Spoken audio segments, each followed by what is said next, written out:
लगभग ये केस अपने सुनवाई के अंतिम चरण में चल रहा है और मुझे पूरी उम्मीद है कि न्यायालय से मुझे न्याय मिलेगा। मैंने कोई बड़ी गलत नहीं कही थी, मैंने जो कहा वो साबित भी हुआ। और विक्रम मजीठिया के मामले में ये मामला चल रहा है। आज न्यायालय ने अगली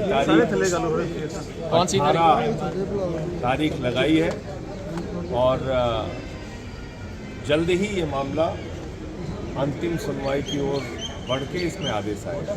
क्या कारण रहे थे अरविंद केजरीवाल की माफी मांगी इस मामले में? कितनी बार एक ही चीज को पूछोगे और कितनी बार मैं बताऊं? सर केजरीवाल जी की बेल को लेके केजरीवाल जी का बेल को सुनीता जी ने एक वीडियो भी शेयर दूध का दूध पानी का पानी हो चुका है। पीएमएलए के मामले में अगर किसी न्यायालय से आपको जमानत मिलती है तो उसमें पहली शर्त होती है कि न्यायालय को ये लगना चाहिए कि व्यक्ति निर्दोष है। न्याय बिंदु जी की कोर्ट ने, लोअर कोर्ट ने, ट्रायल कोर्ट ने, ईडी की कोर्ट ने अरविंद केजरीवाल को जमानत दी। उस जमानत के आदेश की कॉपी के बगैर ईडी ने जबरदस्ती जाके हाई कोर्ट से झूठी बातें करके ऑर्डर की कॉपी के बगैर स्टे ले लिया उनकी रिहाई पर। भारत के न्यायपालिका के इतिहास में ऐसा कभी नहीं हुआ पहले। तो ये सारा देश देख रहा है कि किस तरह से बीजेपी की सरकार, प्रधानमंत्री नरेंद्र मोदी जी की सरकार हमारे पीछे पड़ी हुई है। केजरीवाल जी को जेल में डाला, मनीष सिसोदिया जेल में है, सत्येंद्र जैन जेल में है, मुझे 6 महीने जेल में रखा। इनके पास कोई सबूत नहीं है। भ्रष्टाचार बीजेपी ने किया है। 60 करोड़ रुपए की रिश्वत शराब घोटाले में बीजेपी ने शरद चंद्र रेड्डी से खाई है। इसका सबूत चिल्ला चिल्ला के बोल रहा है इलेक्टोरल बॉन्ड के रूप में। तो कार्रवाई उनके ऊपर होनी चाहिए, कार्रवाई उनके ऊपर होनी चाहिए। और इसलिए मुझे लगता है कि जल्द ही सुप्रीम कोर्ट से अरविंद केजरीवाल के मामले में उनको भी न्याय मिलेगा, जमानत मिलेगी, वो लोग भी बाहर आएंगे। ये पॉलिटिकल वेंडेटा है, राजनीतिक प्रतिशोध के कारण, राजनीतिक दुर्भावना के कारण हमारी पार्टी के नेताओं को परेशान किया जा रहा है और उनको जेल में डाला गया है। अग्निवीर के मामले में कहा कि कंपल्सेशन और इंश्योरेंस अलग अलग मामले, राहुल गांधी का बयान है। देखिए ऐसा है, पंजाब की सरकार ने, हाँ जी, जो भी पंजाब का बेटा, वो चाहे पंजाब पुलिस में हो या सेना में जवान हो, अगर वो शहीद होता है तो उसके परिवार को 1 करोड़ रुपए की सम्मान राशि दी जाएगी। जो मामला इस समय पूरे देश में चर्चित है, अगर आप देखेंगे तो उसमें भारतीय जनता पार्टी का झूठ, संसद के अंदर बोला गया झूठ पूरे देश के सामने उजागर हो गया। शहीद अजय कुमार के परिवार को भगवंत मान जी की सरकार ने 1 करोड़ रुपए की सम्मान राशि उनके परिवार से मिलके दी। उनकी बहन को नौकरी देने का आश्वासन दिया जैसे उनकी बीए की डिग्री कंप्लीट हो जाएगी।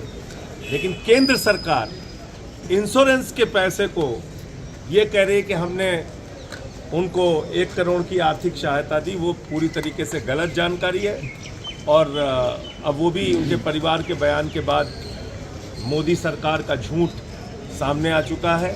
ये शहीदों का सम्मान नहीं करते, ये सेना का सम्मान नहीं करते, ये भारत माता की रक्षा के साथ सौदा कर रहे हैं, देश की सेना को कमजोर कर रहे हैं। ठेके पे सेना नहीं रखी जा सकती और अग्निवीर योजना ठेके पर सेना रखने की योजना है। 4 साल के ठेके पे आप सेना को रख रहे हैं। अगर ये इतनी अच्छी योजना है तो मैं कहना चाहता हूं बीजेपी के मंत्रियों को, बीजेपी के सांसदों को, बीजेपी के विधायकों को, अपने बेटों को भी अग्निवीर बनाओ ना, तब पता चलेगा आपको। तो इसलिए भारत की सेना के साथ ये समझौता है, सुरक्षा है के साथ समझौता है, देश की सेना को कमजोर करने की कोशिश है और ठेके पर सेना नहीं रखी जा सकती।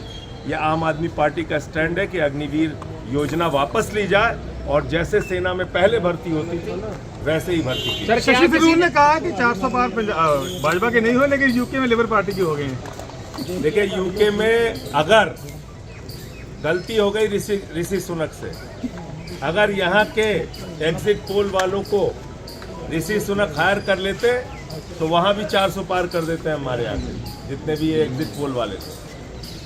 मैं नाम नहीं लूँगा, सारे लोगों को आप जानते हैं। सर हरियाणा में 400 पार एक झूठा नारा था जिसको प्रधानमंत्री और बीजेपी ने पूरे देश को भ्रमित करने के लिए दिया। जनता ने उनको तड़ीपार किया, उन्होंने 400 पार का नारा दिया। ये सरकार ज़्यादा दिन चलेगी नहीं, आप लोग देख लीजिएगा। सरकार बनी जरूर है लेकिन चलेगी नहीं, क्योंकि बैसाखी के सरकार है, बैसाखी के सहारे ये सरकार चल रही है और ये सरकार गिरेगी। विक्रम मजीठिया जी ने दावा किया है कि 10 तारीख के बाद पंजाब के सीएम कुलतार संधवा होंगे। अब विक्रम मजीठिया को कहाँ सपना आया मुझे नहीं पता। उनको अपने केस के बारे में देखना चाहिए, आपका क्या अपने गुनाहों के बारे में देखना चाहिए। विक्रम मजीठिया को आम आदमी पार्टी के बारे में बोलने का अधिकार या होंगे या नहीं होंगे, आपका क्या कॉल है जी इसके? अरे भगवंत मान मुख्यमंत्री हैं यहाँ के, अपने मन से कोई नई नई बातें आप लोग चलाते रहेंगे उसका कोई मतलब हम थोड़ी कह है। रहे हैं सर हरियाणा में विधानसभा चुनाव होने वाले पार्टी का नेता थोड़ी है। हरियाणा में विधानसभा चुनाव विक्रम आने वाले मजीठिया अकाली दल का नेता है, उसको ये बताना चाहिए उसके पार्टी में कौन कौन रहेगा, कौन कौन छोड़ेगा। रोज तो छोड़ छोड़ भाग रहे हैं उसकी पार्टी के लोग। सर हरियाणा में विधानसभा चुनाव आने वाले हैं, क्या आम आदमी पार्टी कांग्रेस के साथ वहाँ पे कोalition करने जा रही है? ये हमारे पार्टी के नेता अरविंद केजरीवाल जी जल्द ही जेल से बाहर आएंगे, उसके बारे में हरियाणा के बारे में हम लोग तय करेंगे क्या वहाँ पे करना है। अभी पंजाब के जो बाई इलेक्शन है जो जलंधर वेस्ट का, उस पर हम लोगों ने पूरा फोकस किया हुआ है। खुद भगवंत मान जी, वहाँ के मुख्यमंत्री और तमाम हमारे मंत्री वो सब चुनाव प्रचार में हैं। मैं भी दिल्ली से कल आया हूँ और वहाँ के चुनाव प्रचार में हूँ। जलंधर की सीट हम लोग जीतेंगे और भी जो बाई इलेक्शन आने वाले दिनों में होंगे उसको हम लोग जीतेंगे। अमृतपाल के